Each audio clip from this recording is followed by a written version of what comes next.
Bismillahirrahmanirrahim. Assalamualaikum warahmatullahi wabarakatuh. Alhamdulillah hamdan yuafi ni'amahu wa yukafi'u mazidah. Asyhadu an la ilaha illallah wahdahu wa asyhadu anna Muhammadan abduhu wa rasuluh.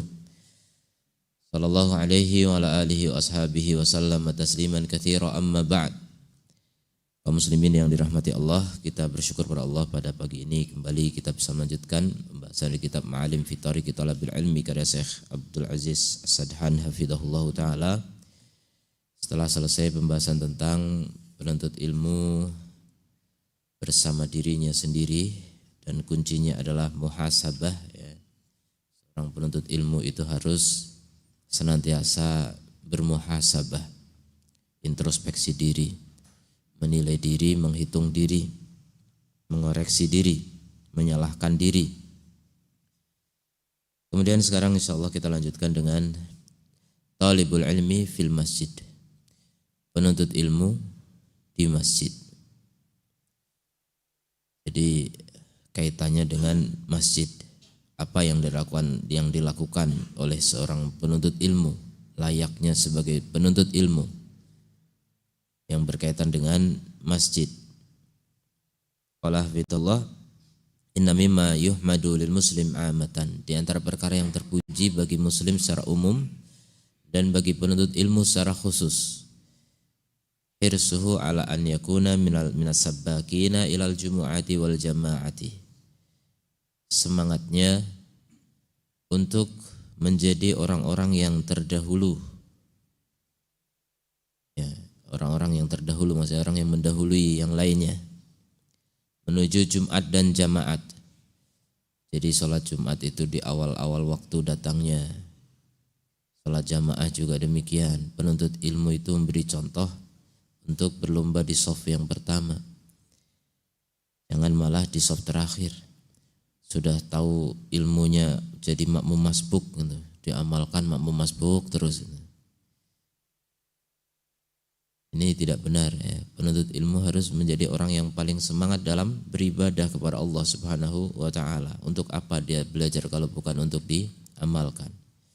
Untuk apa belajar kalau bukan untuk menjadi ahli ibadah? Wal muhafadzatu ala shafil awal, jadi menjaga untuk tetap berada di shaf yang pertama. Yata'akadu hada al-hirs, dan semangat ini semakin dikuatkan lagi fi talibil ilmi, pada penuntut ilmu. Jadi secara umum muslim secara umum dianjurkan untuk terus menjaga shaf yang pertama. Kalau enggak dapat ya shaf kedua, tapi kalau bisa besoknya lagi, nanti lagi sholat kemudian bisa shaf pertama, begitu bersaing untuk mendapatkan shaf yang pertama. Terlebih lagi penuntut ilmu, ya, jangan biasa terlambat. Likaunihi qudwatan lil akharin. Kenapa penuntut ilmu itu lebih diutamakan lagi? Karena penuntut ilmu adalah qudwah, ya, teladan, contoh bagi yang lain, imam lil muttaqin. Wa hatta yutabiqu fi'luhu qaulahu, sehingga perbuatannya sesuai dengan perkataannya. Faqabihun bi talibil ilmi an yahutsan nas, maka sangat buruk seorang penuntut ilmu dia bisa memotivasi orang lain ala tabkiri ilal masjid, untuk berpagi-pagi menuju masjid, berawal-awal menuju masjid. Wa yuhaddziruhum minat ta'akhur, dan mentahdir manusia dari terlambat. Waqad urifa anhu kathratu ta'akhur, tapi ternyata dikenal darinya dia banyak terlambat, sabah masa, pagi dan petang sering terlambat. Fa hadza tasarruf al-mashin yuzahhidun nas fi nushihi wa ta'limihi. Maka tingkah laku yang memalukan ini akan membuat manusia zuhud terhadap nasihat dan taklimnya.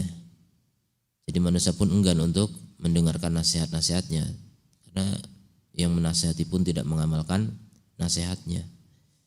Bal qad yujarri ba'dul jama'at, bahkan bisa membuat sebagian jamaah berani ala muqata'atihi, untuk apa? Memutus perkataannya, membantah, wa bayani tanakudihi, dan menjelaskan sikap kontradiksinya. Waqad kana, dan itu benar-benar terjadi. Wa ilallahil mustaqah, dan kepada Allah lah tempat mengadu. Wa huwal musta'an, dan Allah tempat meminta pertolongan. Fahris ra'akallah, maka bersemangatlah semoga Allah menjagamu, antakuna mithla talibil ilmi al-muttasif bisifatis salafis salih.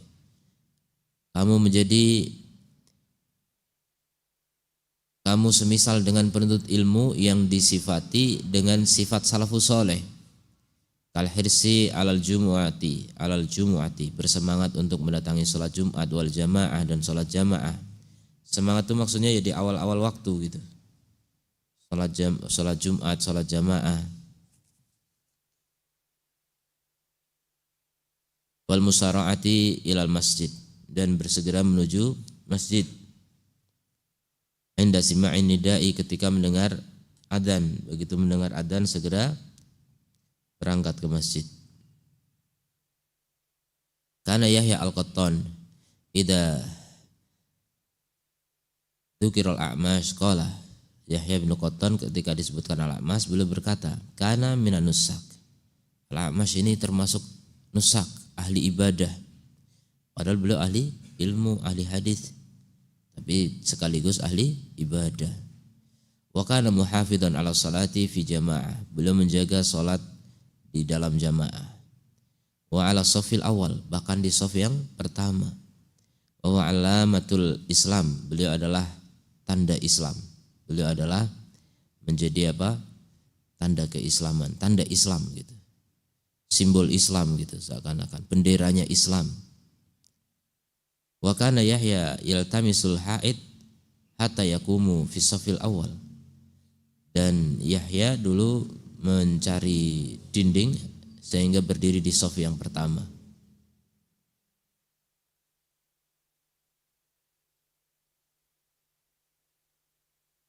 Falzam ra'akallah hadiyas salaf, maka tekunilah semoga Allah menjagamu petunjuk salaf. Waqra' siyarahum, dan bacalah biografi mereka. La tara al-hirs ala fi'lil khairat, niscaya kamu akan melihat semangat mereka dalam melakukan kebaikan-kebaikan dan meninggalkan kemungkaran-kemungkaran. Wa ilaika ba'du atharihim ala sabilil mithal, dan untukmu sebagian riwayat dari mereka sebagai contoh. Berkata Waqi' bin al-Jarrah, kana al-A'mash qariban min 70 sanah, A'mas umurnya hampir 70 tahun, lam tafuthu at-takbiratul ula, tidak pernah terluput darinya takbir yang pertama, takbiratul ihram. Jadi ketika imam takbiratul ihram, beliau selalu sudah berada di shaf untuk langsung mengikuti takbiratul ihram. 70 tahun ya, selama 70 tahun tidak pernah tinggalan takbiratul ihram. Wa qala al-Qadi Taqiyuddin Sulaiman, lam usalli al-faridah munfaridan, aku tidak pernah salat fardu sendirian illa marrataini, kecuali 2 kali saja. Wa ka'anni lam usalliha qattu, maka perasaanku seakan-akan aku tidak salat sama sekali, perasaannya itu menyesal ya, tidak salat berjamaah. Wa qala Muhammad bin Sama'ah, makathu arba'ina sanah, aku tinggal selama 40 tahun, lam tafutni at-takbiratul ula, at-takbiratul ula, tidak pernah terluput dariku takbiratul ihram. 40 tahun sholat enggak pernah ketinggalan, enggak pernah masbuk, takbiratul ihram terus.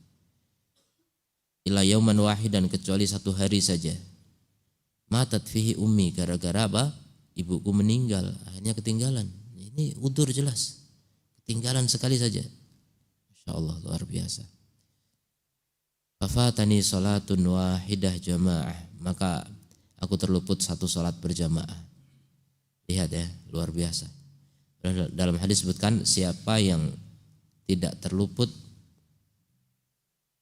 dari takbiratul ihram, takbiratul ihramnya imam selama 40 hari disebutkan, maka apa? Kutibalahu baro'atani, ditulis baginya 2 kebebasan. Yang pertama baro'ah minan nifaq, bebas dari nifaq. Yang kedua baro'ah min Nanar kalau nggak salah ya. Bebas dari neraka.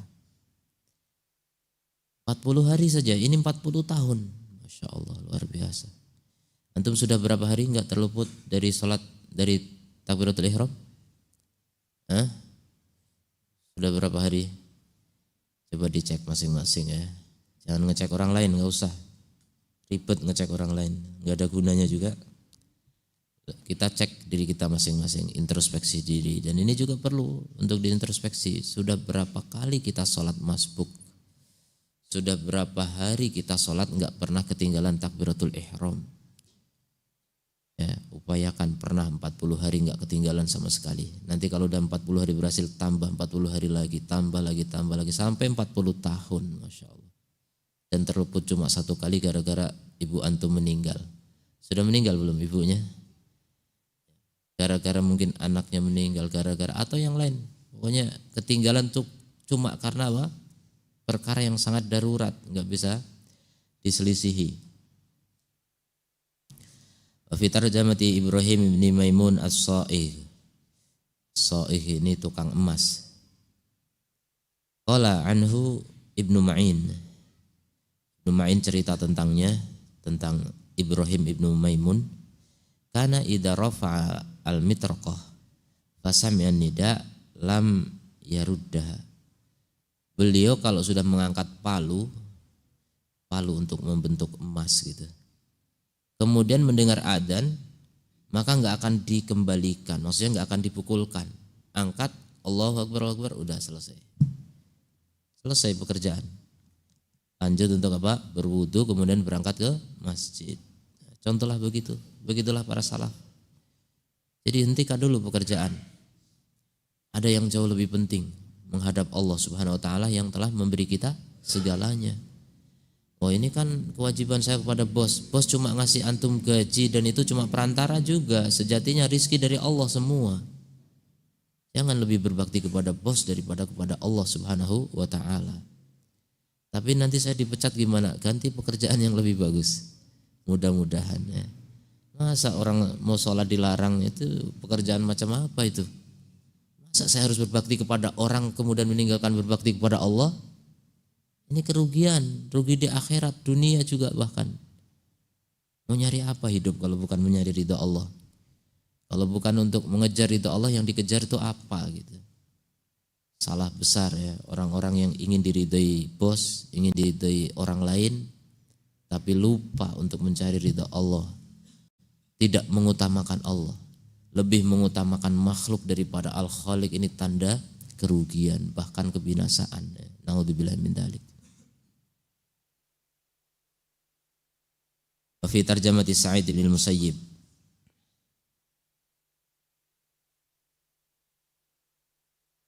Rahimahullahu taala, dalam biografi Sa'id bin Musayyib, ya, seorang ahli hadis dari kalangan tabi'in.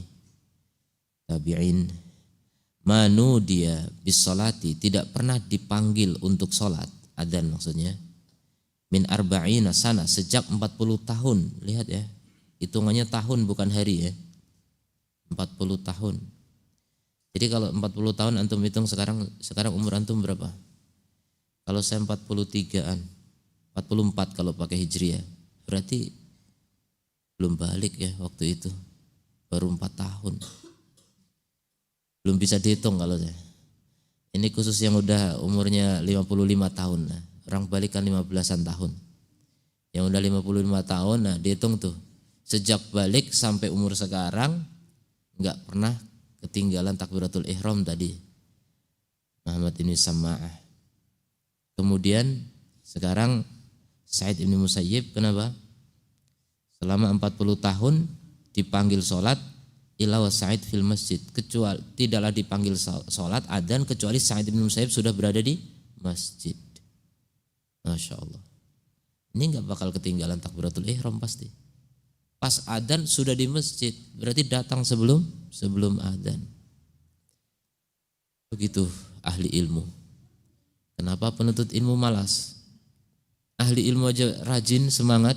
Kenapa penuntut ilmu malas? Apa yang menghalangi kita untuk menjadi orang baik? Apa yang menghambat kita untuk menjadi orang yang paling mulia? Tidak lain kecuali kemalasan-kemalasan. Dan malas itu dari nafsu. Nafsu itu tidak mau untuk meraih kemuliaan. Nafsu itu suka kehinaan. Naudzubillah min dzalik. Maka kita sudah mendengar riwayat mereka, ya. Bagaimana kita sekarang? Mudah-mudahan bisa mencontoh mereka. Wa kanal aswad idza hadaratis shalah anakha ba'irahu. Al-aswad apabila tiba waktu salat beliau akan mengikat ontanya, ya, mendudukkan ontanya walau ala hajarin, walaupun pada batu. Enggak ada tempat untuk menambatkan onta dia kecuali pada batu, ya udah. Maksudnya berhenti. Pokoknya berhenti. Kemudian Asy-Sya'bi rahimahullah taala berkata, "Ma dakhala waqtu salatin hatta ashtaqa ilaiha." Tidak masuk waktu salat kecuali aku pasti rindu kepadanya. Itulah kerinduan salaf. Rindu kepada apa? Ibadah yang paling afdol, salat. Seperti Rasul sallallahu alaihi wasallam, "Ju'ilat qurratu aini fi shalat." Dijadikan penyejuk mataku. Jadi yang paling indah bagi Rasul adalah salat. Kerinduannya salat. Kita rindu apa? Rindu harta, rindu kampung halaman, rindu pasangan, rindu anak, rindu orang tua, rindu ke ibadah masih perlu ditingkatkan. Ya. Rindu kepada ibadah-ibadah pada Allah itu luar biasa, ya. Kebahagiaan yang luar biasa, tidak bisa dibandingkan dengan kerinduan dengan dunia seisinya. Maka rugilah orang-orang yang tidak pernah rindu kepada ibadah. Dia hanya mengenal kulit dari kehidupan dunia. Wahum anil akhirati hum ghafilun. Mereka dari akhirat adalah orang-orang yang lalai. Naudzubillah min dzalik. Dan beliau juga berkata, Asy-Sya'bi rahimahullah, "Ma uqimati shalah mundu aslamtu illa wa ana ala wudu'in." Tidak pernah diiqamah untuk salat sejak aku masuk Islam kecuali aku sudah berwudu. Bal ta'adda al-amr dzalik. Bahkan perkaranya lebih dari itu. Faja'alu muhafadatar rajuli ala salatil jamaah. Mereka menjadikan penjagaan seseorang terhadap salat berjamaah tatbiquhu lisunnah sebagai bukti penerapannya terhadap as-sunnah. Tatbiquhu lisunnah. Fi salatihi minal umur allati yuzanu biha rajul. Afwan, bukan tatbiquhu. Wa tatbiquhu lisunnah. Jadi penjagaan seseorang terhadap salat jamaah dan prakteknya terhadap as-sunnah di dalam salatnya ini merupakan perkara-perkara yang ditimbang dengannya seseorang, diukur dengannya seseorang sebagai orang soleh atau enggak soleh, orang bertakwa atau enggak bertakwa. Jadi ukurannya dengan apa? Salat terutama. Bagaimana semangatnya dalam menuju shaf yang pertama. Kalau lamban dalam salat dan selalu terlambat dalam salat, ini berarti kesolehannya lambat. Ya. Siapa yang ridho di shaf yang terakhir di dunia, jangan-jangan nanti di akhirat juga diakhirkan kalaupun dia masuk surga. Wal'iyadzubillah. Wa minasyawahid ala dzalik, dan di antara bukti akan hal itu perkataan Ibrahim bin Yazid rahimahullahu taala, "Idza ra'aita ar-rajul yatahawanu fit takbiratil ula." Jika kau lihat ada seorang laki-laki yang meremehkan takbiratul ula, faghsil yadaka minhu, maka cuci tanganmu darinya. Beres urusanmu, enggak usah berurusan sama dia. Enggak usah kamu anggap sebagai orang yang amanah bagimu. Lepas. Kalau itu karyawanmu, pecat saja. Seakan-akan begitu. Cuci tanganmu darinya. Kamu harus berlepas diri dari keburukannya. Ini luar biasa, ya. Orang meremehkan takbiratul ihram itu disebut sebagai orang yang kamu harus berlepas diri darinya. Seakan-akan kesalahan besar. Ukuran kesolehan saat itu luar biasa. Hari ini buru-buru shaf pertama, shaf terakhir aja enggak berangkat. Bagaimana melihat kondisi kaum muslimin hari ini? Begitu jauhnya dari kesolehan-kesolehan para salafus soleh. Ukuran standar kebaikan sekarang ya penting udah sholat lah, itu udah orang soleh itu hari ini. Makanya kalau antum bisa meniru salaf itu luar biasa. Di luar kebiasaan manusia udah luar biasa memang. Mungkin di kalangan salaf ini biasa ya. 40 tahun gak ketinggalan takbiratul ihram. Ini hal-hal yang lumrah bagi mereka. Itu buktinya banyak tadi. Ini yang teriwayatkan sampai ke kita atau yang dinukil di buku ini. Yang gak dinukil masih banyak. Yang gak disebutkan oleh para ulama masih banyak. Bahkan banyak ulama amilun yang mereka menjadi akhfiya, orang-orang yang tersembunyi. Amalnya itu tidak ingin dipopulerkan, enggak seperti orang sekarang. Amal satu-satunya dipopulerkan gitu. Ya, umroh harus selfie, pergi haji harus selfie. Hajinya 1 kali, selfie-nya ratusan kali. Ini manusia hari ini. Amal 1 kali, sedekah 1 kali, uploadnya di mana-mana, ya, di semua platform medsos, masya Allah. Jauh para salaf dulu banyak orang-orang yang masuk kategori al-atqiya, al-anqiya, al-akhfiya yang disebut oleh Nabi sebagai penghuni surga. Mereka ahli takwa, mereka bersih hatinya, tapi mereka tersembunyi, mastur, orang-orang yang tidak dikenal.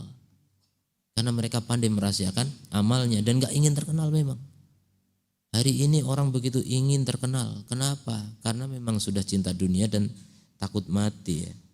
Sudah lemah iman, itulah yang membuat orang akhirnya lebih memilih kehidupan dunia daripada akhirat. Kemudian qala Syu'bah ibni al-Hajjaj rahimahullah, ra'aituhu, aku melihatnya, yaitu Yahya bin Abdullah ibni Ubaidillah al-At-Taimi, yusolli salatan la yuqimuha fataraktu hadithahu. Aku melihat dia, Yahya ibni Ubaidillah At-Taimi, melakukan satu salat yang dia tidak tegakkan, maksudnya tidak bagus salatnya gitu. Maka aku tinggalkan hadisnya. Aku sudah ngambil hadis darinya, tapi ketika ngelihat salatnya berantakan, adalah hadisnya enggak aku pakai, enggak aku riwayatkan. Jadi standar kesikohan ahli hadis sholat itu. Makanya kalau orang sholatnya jelek, berantakan, terlambat dan sebagainya, ini nggak bisa menjadi perawi hadis ya. Ya alhamdulillah kita sekarang hidup bukan di zaman periwayatan hadis, tapi setidaknya penyampaian ilmu ya serupa dengan periwayatan hadis. Kita bukan zamannya periwayatan hadis, tapi kita sudah hadis tersebar di mana-mana. Tapi setidaknya ketika menyampaikan ilmu itu seperti orang menyampaikan hadis. Ya, susah dipercaya ketika seorang ustadz, seorang guru, seorang alim, tapi kemudian sering sholat terlambat dalam berjamaah. Kita kalau masih terapkan standar salaf ya dalam menilai kesikohan seseorang ya nggak bisa diambil ilmunya. Orang yang sholatnya sering terlambat, sholatnya tidak bagus ya, kurang tumakninah misalnya dan lain sebagainya.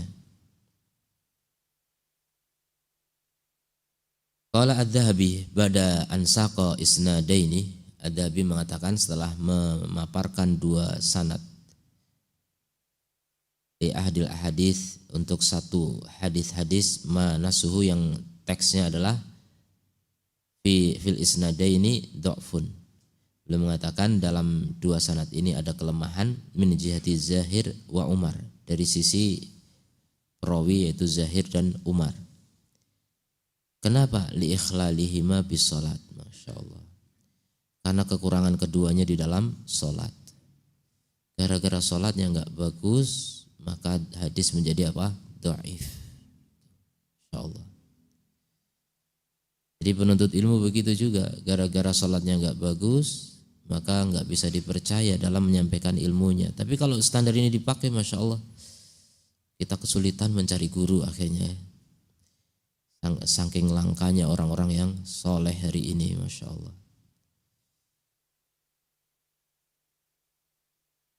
Tsumma qala Adz-Dzahabi min babi tawadu. Kemudian Adz-Dzahabi berkata, ini dalam rangka tawadu ya, maksudnya beliau menceritakan mengatakan tentang upaya untuk tawadu. Kalau kana minni wara'un, kalau seandainya dariku ada wara', lama rawaitu, niscaya aku tidak akan meriwayatkan apapun liman hada na'tuhu, ya, bagi orang yang seperti ini sifatnya.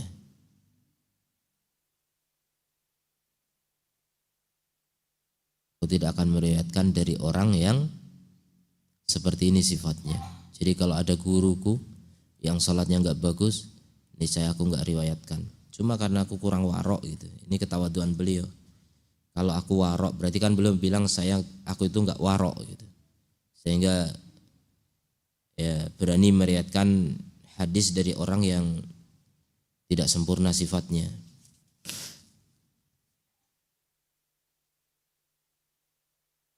Kemudian wa mimma wa bikulli hal, dan dalam semua keadaan atau pokoknya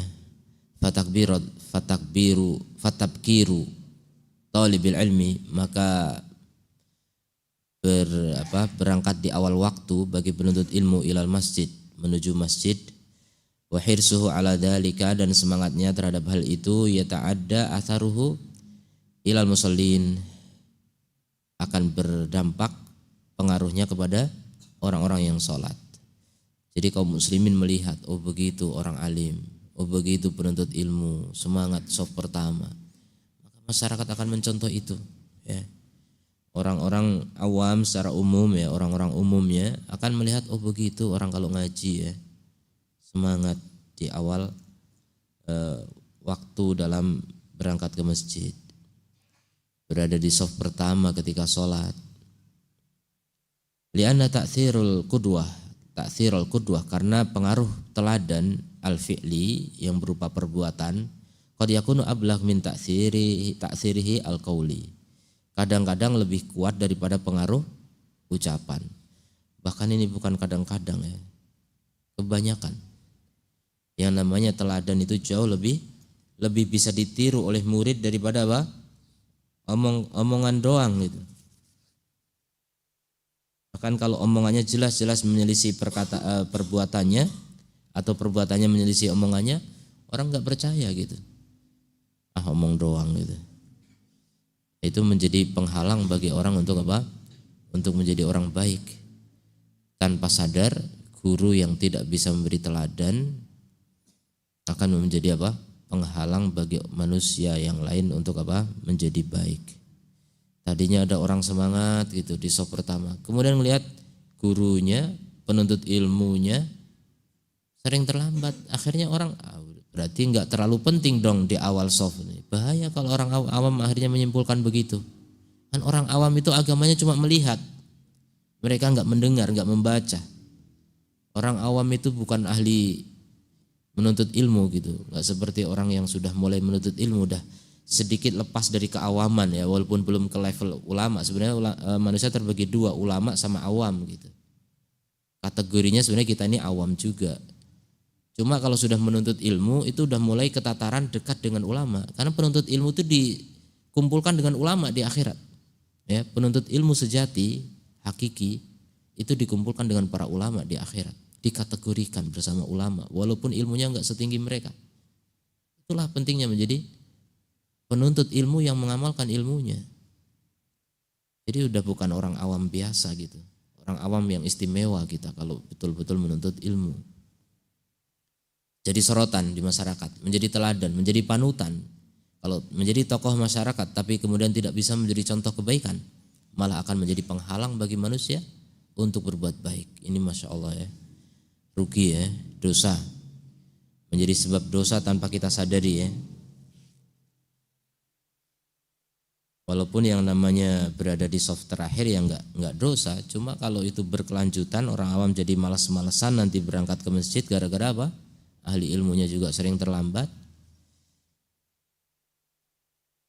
Ahli ilmu itu harus bisa menjadi teladan.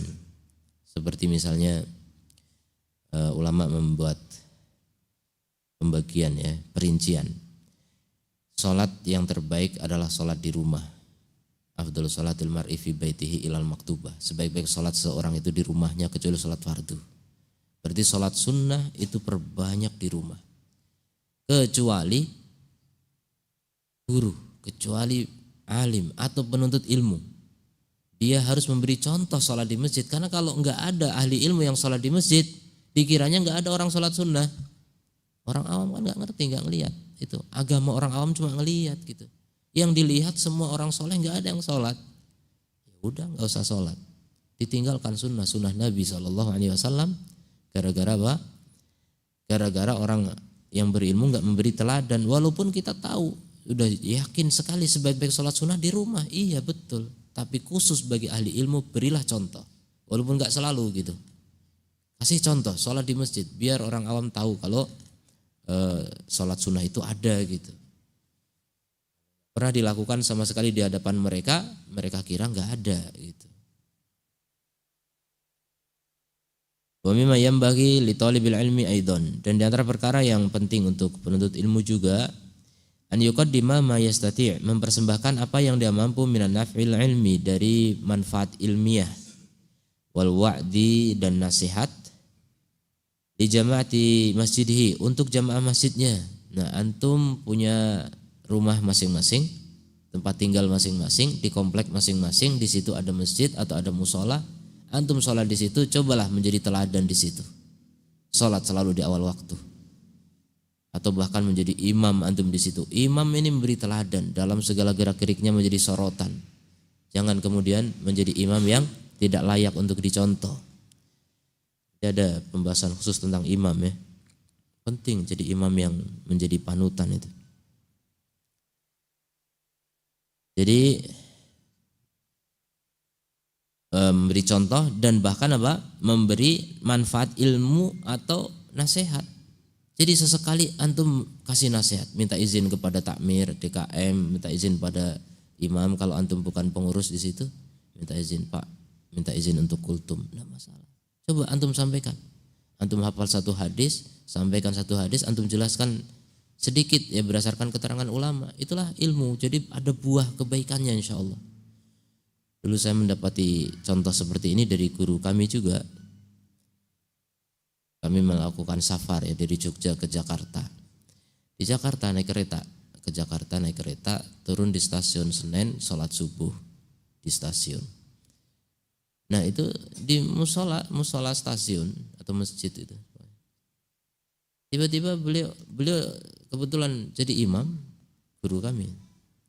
Selesai sholat, beliau ngasih nasihat. Walaupun singkat, 7 menit kultum kan, singkat. Tapi ngasih, masalah didengar nggak didengar, pokoknya sampaikan. Dari situ saya terpikir, iya ya, indah sekali kalau orang yang berilmu itu mau begini tuh. Kerelaan seperti ini indah sekali. Terutama di tempat-tempat yang memang orang nggak terbiasa taklim gitu. Kapan mereka mendengar taklim? Nggak pernah. Sama sekali. Ini kesempatan di masjid itu ngasih nasihat itu enggak ada yang larang insya Allah. Sampaikan. Kebaikan sampaikan. Ya. Jadi kalau kepedulian seperti itu hilang dari orang yang punya ilmu, ya selamanya sampai tua, sampai mati enggak pernah memberi manfaat ilmiah nanti. Ilmunya banyak untuk diri sendiri. Naudzubillah min dzalik. Ini kerugian besar. Ya, belajar itu diniatkan dari awal. Selain mengangkat kebodohan dari diri sendiri, juga ingin mengangkat kebodohan dari orang lain di sekitar kita. Sampaikan, antum tahu ilmunya, sampaikan gitu. Sampaikan saja. Ya, balighu anni walau ayat. Ini motivasi dari Nabi.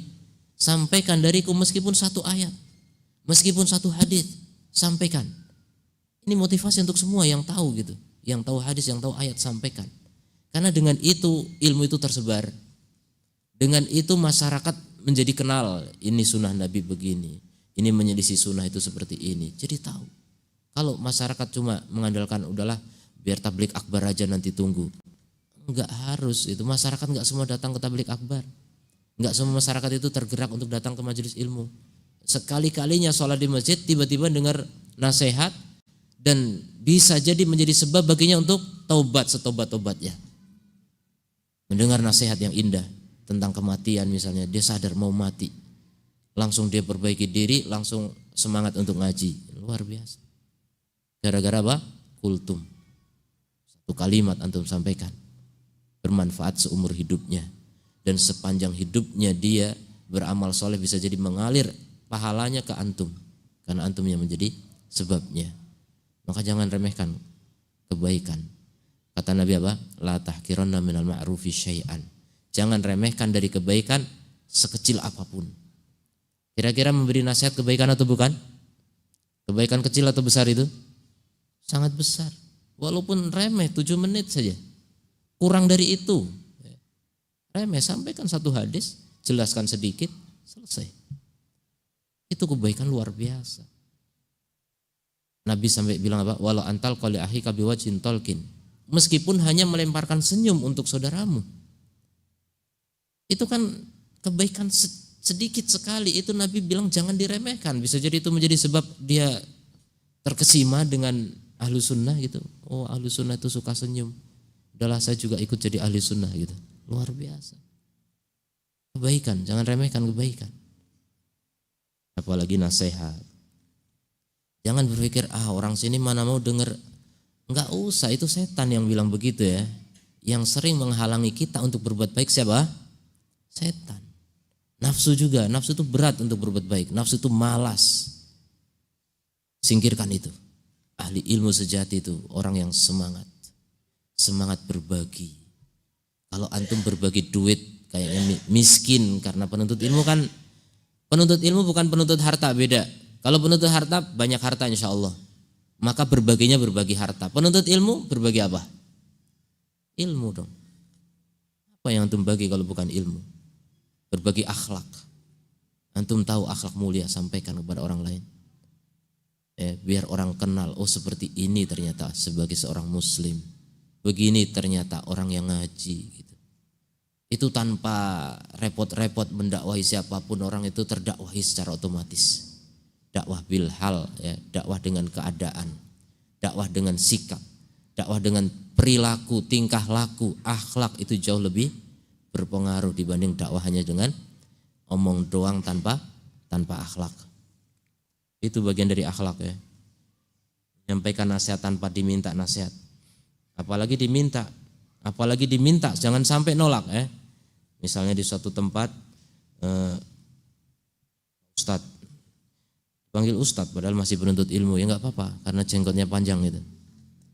Di sini kayaknya perlu disampaikan nasihat ini, masyarakat nggak pernah ada ngaji. Langsung antum terima dengan baik, lah baik gitu, baiklah gitu. Semangat sekali ketika diminta nasihat, harusnya begitu. Semua antum semua punya kampung halaman, punya tempat tinggal masing-masing. Jadikan itu ladang dakwah antum masing-masing. Jangan nunggu ustadz itu nggak sampai ke kampung antum, belum tentu gitu. Sampai pun paling seumur hidup sekali atau berapa kali. Tapi antum yang berkali-kali datang ke sana.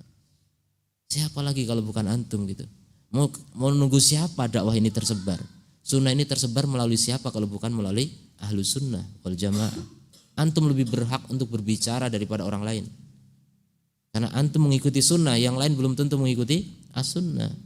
Jadi kalau orang yang menebarkan bid'ah aja semangat menyampaikan kebid'ahan, kenapa ahlu sunnah malah diem? Udah diberi kesempatan padahal. Walaupun gak ada kesempatan, cari kesempatan. Momen-momen, manfaatkan. Ada kesempatan orang ngumpul, diajak, ayo kita belajar membaca Quran misalnya. Ayo kita mendengar hadis Nabi SAW, dibacakan buku. Dan saya mengenal ya beberapa orang yang Masya Allah gigih begitu. Dulu ada kakak angkatan kami di pondok. Beliau tinggal di dekat pondok. Jadi belajar sambil bekerja, bukan santri khusus di situ karena sudah punya anak istri.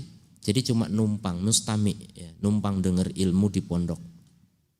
Sehingga bahasa Arab belum bisa, tapi terpaksa harus pulang kampung jauh ke seberang pulau dari Jogja jauh. Nah begitu sudah lama berselang kami nggak pernah ketemu. Saya udah ke Yaman, saya udah pulang ke Indonesia, udah lama. Ketemu di suatu tempat tinggal beliau asalnya. Saya kaget, jamaahnya banyak. Dan saya dengar dari jamaahnya ini ngajarnya bagaimana, pakai kitab apa? Pakai buku bahasa Indonesia, jamaahnya banyak. Belum bisa bahasa Arab. Tapi mau berdakwah. Lihat, banyak orang mau mendapatkan ilmu, mendapatkan faedah, manfaat. Itu semuanya karena apa? Kepedulian. Ada jiwa nasihat. Jiwa yang ingin memberi kebaikan bagi orang lain. jiwa yang suka berbagi. Ini penting sekali, sangat amat penting. Kalau antum datang suatu tempat kemudian bagi-bagi harta, kan orang pasti suka. Tapi kalau nggak punya harta, mau bagi apa? Ya bagi faedah, bagi ilmu gitu. Antum harus punya salah satu dari dua. Antum mau jadi orang kaya atau jadi orang alim gitu? Mau jadi apa? Nggak mau semua. Kalau disuruh milih kan, yo saya mau jadi orang kaya, tapi nggak kaya-kaya juga. Oh, udah kaya ilmu kalau gitu, ya. Kaya ilmu lebih gampang. Lebih gampang mana? Kaya ilmu atau kaya duit? Hah? Lebih gampang mana? Susah semua. Antum sudah bilang susah ya nggak bisa ya. Kalau udah bilang susah nggak bisa. Jangan bilang susah, nggak ada yang susah. Ya. Semua itu mudah kalau Allah mudahkan. Ya. Tidak ada kesulitan kalau Allah sudah jadikan sebagai kemudahan. Nggak ada. Makanya niat, tekad yang bulat dari awal menuntut ilmu serius biar bisa berbagi faedah. Itu niatkan dari awal. Berbagi faedah dengan ilmu dan amal, akhlak. Tunjukkan kepada masyarakat antum orang yang membawa sunnah Nabi SAW. Tidak hanya penampilannya udah penampilan sunnah, tapi kelakuannya kelakuan penjahat. Ini buruk sekali. Merusak citra sunnah. Udah pakai jenggot, udah pakai gamis, udah pakai sorban bahkan. Tapi kasar pada orang, bengis pada orang, suka meremehkan orang. Wah itu enggak ngerti sunnah, diejek. Ini bahaya yang begitu. Ini justru merusak citra sunnah, ya, tanpa sadar menghalangi manusia dari jalan sunnah, jalan Rasulullah SAW. Dan itu tidak sedikit orang begitu, ada gitu. Tapi ada juga yang bisa membawa masyarakat kepada kebaikan. Tadi baru belajar bahasa ngaji pakai bahasa Indonesia itu. Dibacakan kitab tauhid, ini disebutkan usul salasa, kitab tauhid terjemahan dibacakan. Tapi mereka ngaji. Ada begitu datang ustadz yang lebih berilmu, mereka siap ngaji. Sudah ada jamaah yang siap ngaji gitu. Dirintis oleh orang yang enggak tahu bahasa Arab. Siapa yang enggak tahu bahasa Arab di sini? Hah? Ada enggak yang enggak tahu bahasa Arab? Oh, tahu bahasa Arab semua, berarti antum lebih hebat ya. Lebih layak lagi antum berdakwah. Lebih layak lagi, makanya kuasai bahasa Arab sedikit-sedikit. Antum tahu baca sama ustadz salah satu usul yang paling ringkas saja. Sudah, antum ajarkan ke masyarakat. Orang lihat, bahasa Arab nih, kapan lagi kita ngaji bahasa Arab gitu. Orang itu kadang semangat karena tahu ini gurunya lain dari yang lain. Kalau selama ini ngaji nggak pernah pakai bahasa Arab, ini pakai bahasa Arab, pakai kitab lagi, masya Allah. Kitabnya kuning keputih-putihan ya, nah masalah warna itu, cuma masalah warna. Sampaikan ini ngaji kitab kuning, ya kuning sebenarnya, cuma udah dikasih pemutih jadi putih. Cuma masalah kertas doang itu.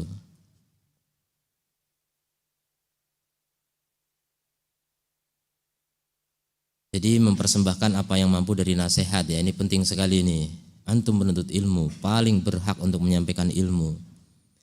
Li jamaati masjid itu, untuk jamaah masjidnya, masjid antum masing-masing tempat antum sholat sehari-hari.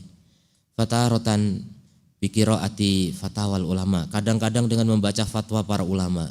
Ini membacakan fatwa sebenarnya udah tingkatan ilmu yang bagian akhir sebenarnya ya.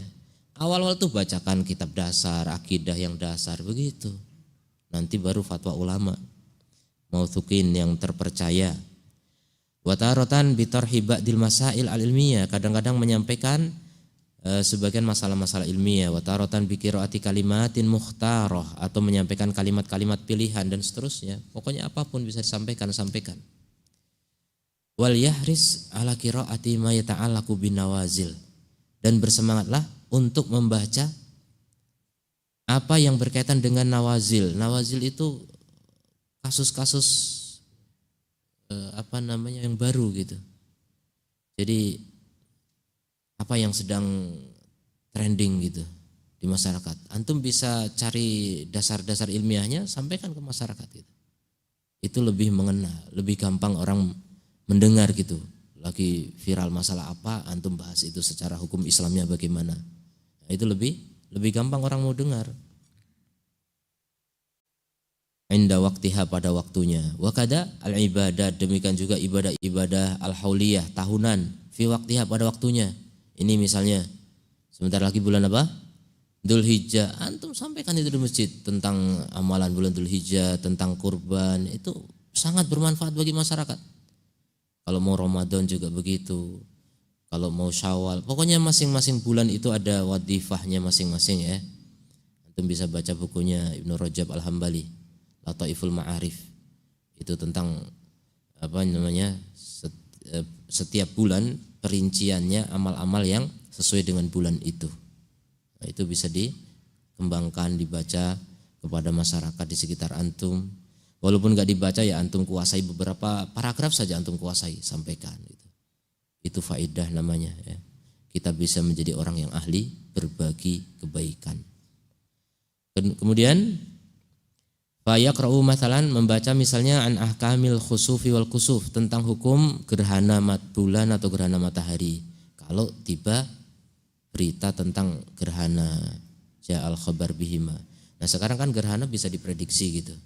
Nah sebelum itu sampaikan ke masyarakat, nanti kalau gerhana ada ibadah begini, sampaikan.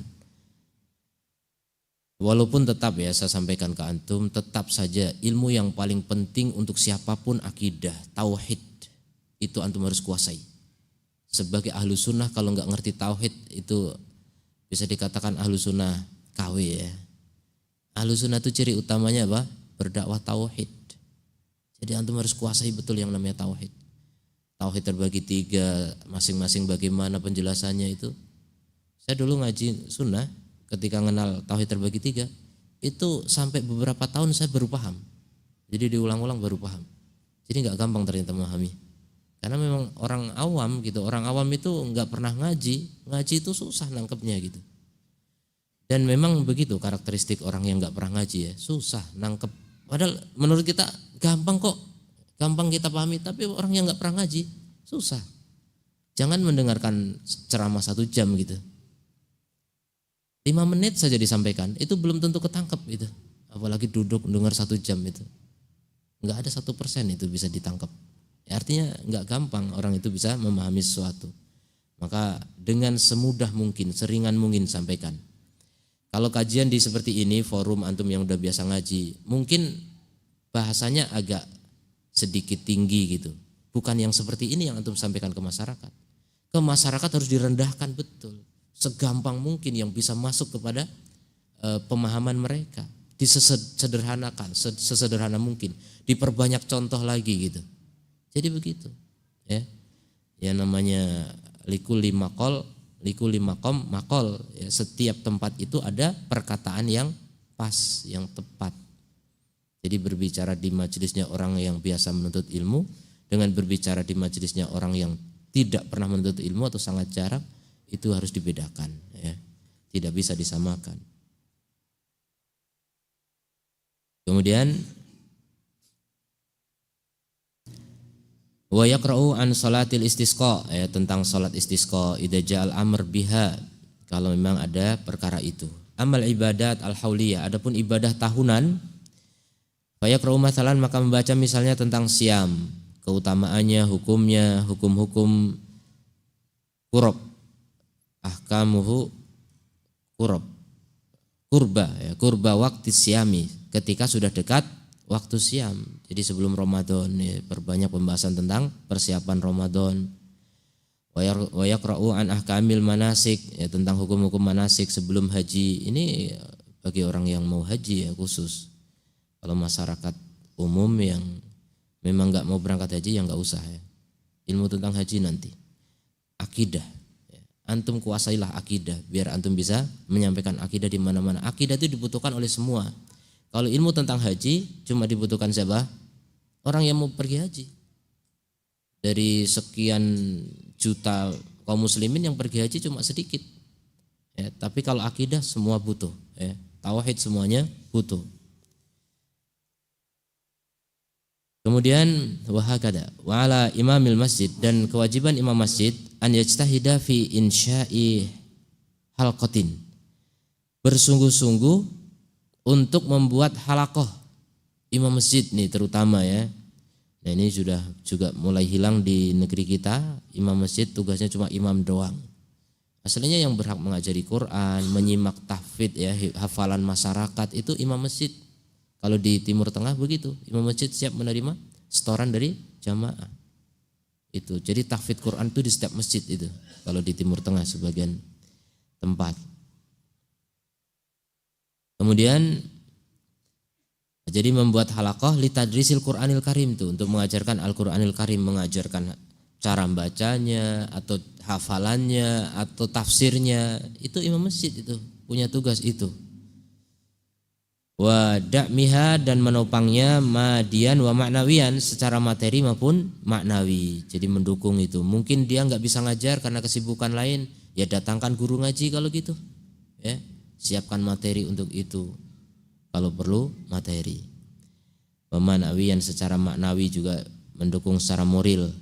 Wa bijuhudi jamaatil masjid dan juga dengan kesungguhan jamaah masjid semuanya kerjasama untuk bisa mendatangkan majelis ilmu di masjid-masjid. Wala budda minat tambih aidon dan perlu diperingatkan juga ala muhawalati da'wati ba'dil masyayikh atas usaha upaya dakwah sebagian syekh dan penuntut ilmu lil musyarakah fi bathil ilmi wa ta'limin nas untuk bergabung dalam menebarkan ilmu dan mengajari manusia, masyarakat umum secara luas ya, disebar kemana-mana. Ya, ini di negara yang Islamnya maju itu memang ada program soifiyah misalnya musim panas ya. Musim panas itu libur sekolah. Sehingga guru-guru sekolah itu banyak yang berdakwah ke luar negeri diongkosi oleh negara. Masya Allah, luar biasa. Itu yang Islamnya maju begitu. Dakwah, menebarkan ilmu agama ke seluruh penjuru dunia gitu.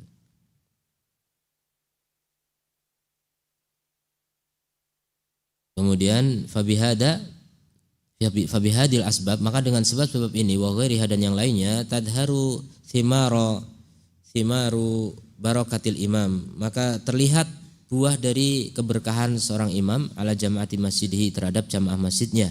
Bal yata'adda naf'uhu dan bahkan manfaatnya itu berlanjut kepada masjid-masjid yang di sekitarnya. Masya Allah, akhirnya oh masjid ini bagus, ada halaqah Quran, yang lain nanti akhirnya niru dan jadi perintis. Waman sanna sunnatan hasanatan dan siapa yang memberi contoh sunnah yang baik baginya pahalanya dan pahala orang yang mengamalkannya atau menirukannya ya, mengikutinya. Ila yaumil kiamah, sampai kiamat itu pahalanya terus akan ditiru oleh generasi berikutnya.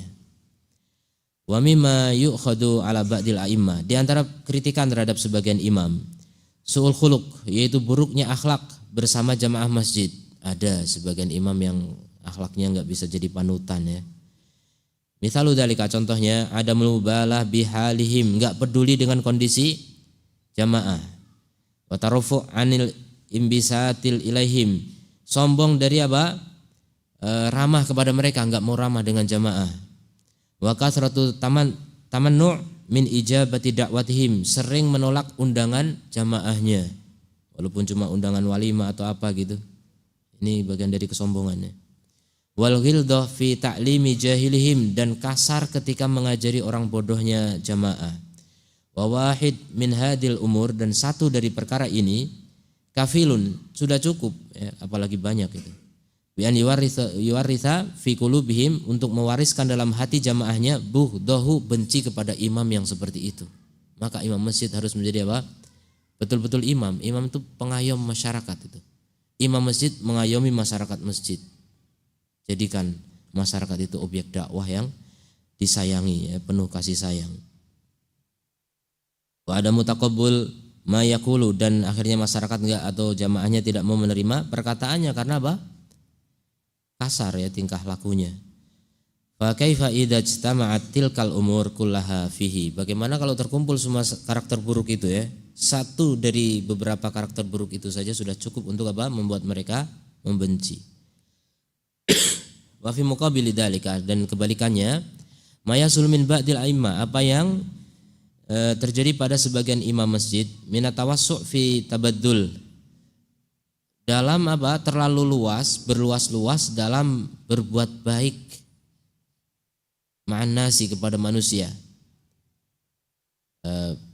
terlalu ramah gitu, kelewat. Tapi fa in istama'a ma'hum, kalau berkumpul bersama mereka dalam satu majlis, tasaddarul majlis bisyaqil mudhikat, maka dia akan memulai majlis itu dengan apa? Mendatangkan lawakan-lawakan. Nah, ini kelewat ya.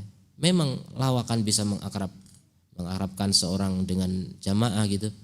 Tapi kelewat, jangan kelewat. Nanti hilang kewibawaan. Itu juga tidak baik. Rasulullah pernah melawak tapi tidak menjadi karakteristik beliau, tidak dominan. Kemudian bal waqad yatawassa'u aktsar min dalik, bahkan bisa jadi dia lebih banyak lagi dalam melawak. Fayudkaru ma yukhillu bil muru'ah, atau yadkuru ya, dia menyebutkan apa yang bisa merusak kehormatan dia, kewibawaannya anjlok ketika apa? Orang itu sering melawak ya. Terlalu sering apa? Ngebanyol gitu. Wa yakhdishu al-haya, mencakar rasa malunya. Wa qad yasilul amr, bahkan perkaranya bisa sampai kepada ghibah wa namimah.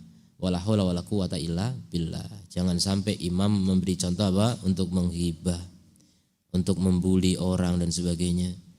Wa idza kana haluhu kadzalik, kalau keadaannya seperti itu, fa sayakunu maudi'as sukhriyah, maka itu akan menjadi tempat ejekan ya. Idza wa'ada jama'atahu, kalau dia menasihati jamaahnya atau memberi ilmu kepada mereka, mengajari taklim, tapi akan diejek oleh masyarakat justru karena terlalu jatuh ya martabatnya atau kewibawaannya. Wastab'idu mimman kana sya'nuhu, dan sangat jauh dari orang yang keadaannya seperti itu. Wa hakada an yakuna masdar wa'din wa ta'limin, dan begitulah menjadi sumber nasihat dan ilmu. Syahidul qaul ya, inti dari perkataan ini, innahu la ifrata wa la tafrita. Jadi jangan berlebihan dan jangan meremehkan. Ya, memang pertengahan itu yang paling baik ya. Khairul umuri awsatuha. Sebaik-baik perkara itu yang pertengahan. Jadi imam itu jangan terlalu akrab dengan mereka sampai berlebihan dalam bercanda, dan jangan juga terlalu jauh dari masyarakat. Pertengahan ya. Bagaimana menjaga tetap berada di tengah itu, Masya Allah ya. Usaha yang sangat berat. Wa matlabu asy-syar'i, dan tuntutan syar'i wal i'tidal adalah pertengahan, seimbang. Ya, moderat, proporsional ya, dalam segala perkara. I'ta'ikul lidhi haqqin haqqahu, memberikan kepada setiap yang berhak sesuai dengan haknya. Hikmah ya, menempatkan suatu pada tempatnya dengan tepat. Itulah orang yang paling ideal ya, yang paling bagus dalam Islam. Bidawabiti syar'iyyah, dengan patokan-patokan syariat. Nadiroh, ada keunikan. Min ajib ma rawa at-tarikh, di antara keajaiban yang diriwayatkan oleh sejarah, fi mahabbatil jamaah li imami masjidihim, tentang kecintaan jamaah terhadap imam masjidnya ya, Masya Allah. Wasidatu tamasukihim bihi, dan sangat kuatnya bergantungnya mereka kepada imam tersebut. Ma warada an Abi Al-Hasan ibni Dawud, yaitu dari Abul Hasan ibni Dawud, karena imam Darian, beliau seorang imam Daria, nama tempat apa ya? Ya, Qaryah Kabirah Masyhurah min Qura Dimask, di Damaskus, satu kampung di Damaskus. Famata imamul jami', meninggallah imam masjid itu, jami' Damaskus. Ini masjid yang kecil, kemudian imam masjid Damaskusnya meninggal. Fa kharaja ahli Dimashq ila Daria, maka penduduk Damaskus itu keluar menuju ke Daria. Liyatu bi Abil Hasan ibnu Dawud, mereka ingin mengangkat Abul Hasan ibnu Dawud untuk menjadi imam masjid pusat, imam masjid Damaskus. Fala bisa ahla Daria asilah, maka apa? Akhirnya penduduk Daria mengangkat senjata mereka, menolak imam mereka mau diambil untuk diangkat menjadi imam masjid pusat. Enggak boleh. Waqalu, dan mereka mengatakan, la numakkinakum, kami tidak akan memberikan kesempatan kepada kalian, min akhdi imamina, untuk mengambil imam kami. Faqala Abu Muhammad Abdurrahman ibnu Abi Nasr, ya ahla Daria, wahai penduduk Daria, ala tardawna, apakah kalian enggak ridho an yasma'a fil balad untuk an yusma'a fil balad untuk didengar di negeri ini, anna ahla Dimask, bahwa penduduk Damaskus ihtaju ilaikum fi imamin, mereka butuh kepada kalian untuk menjadi imam. Faqalu qad radina, akhirnya mereka ridho. Awalnya enggak ridho tuh, saking cintanya kepada imamnya sampai angkat senjata gitu untuk menolak apa? Pengangkatan imam ya, Masya Allah. Ini contoh ya bagaimana orang itu kalau dicintai masyarakat sampai segitunya. Padahal cuma imam masjid gitu kan, bukan apa-apa gitu. Bukan rebutan harta ini. Sampai angkat senjata ibaratnya. Siap memasang badan untuk menghalangi imamnya pergi dari masjidnya yang dicintai. Demikian mudah-mudahan ya, kisah ini bisa menjadi teladan bagi kita semuanya ya. Jadilah penuntut ilmu yang bermanfaat bagi masyarakat. Jadilah penuntut ilmu hakiki, penuntut ilmu sejati yang menebarkan sunnah di tengah masyarakat yang rata-rata sudah tidak kenal lagi sunnah. Kapan lagi kalau bukan sekarang? Siapa lagi kalau bukan kita ya? Menunggu siapa coba? Ustadz ya tentu saja sangat terbatas, sangat sedikit. Enggak mungkin Ustadz datang ke kampung antum masing-masing, ke komplek antum masing-masing. Maka tugas antum semuanya, semua tugas, semua bertugas, punya tanggung jawab itu. Merasa, kalau orang itu merasa punya tanggung jawab, itu namanya orang yang bertanggung jawab. Kalau orang enggak merasa punya tanggung jawab, itu orang yang tidak bertanggung jawab. Dan itu tanda ketidakbaikan ya. Makanya kebaikan itu bertingkat-tingkat, silahkan bersaing, fastabiqul khairat ya, berlombalah dalam kebaikan, itu perintah Allah Subhanahu wa taala. Jadi muslim itu yang bersemangat dalam segala kebaikan. Ihris ala ma yanfa'uka, bersemangatlah untuk apapun yang bermanfaat bagimu. Wasta'in billah, dan minta tolong sama Allah kalau merasa tidak mampu. Pasti kita tidak mampu kalau tidak ditolong Allah. Wala ta'jazanna, dan jangan lemah. Kalau ada kelemahan, mulai lemah semangat, mulai ada rintangan, gangguan dan sebagainya, minta tolong sama Allah. Jangan lupa. Ini pesan Rasulullah SAW. Setelah Nabi bilang apa? Al-mu'min al-qawi khairun wa ahabbu ilallah minal mu'min ad-da'if. Mukmin kuat itu lebih baik dan lebih dicintai Allah daripada mukmin yang lemah.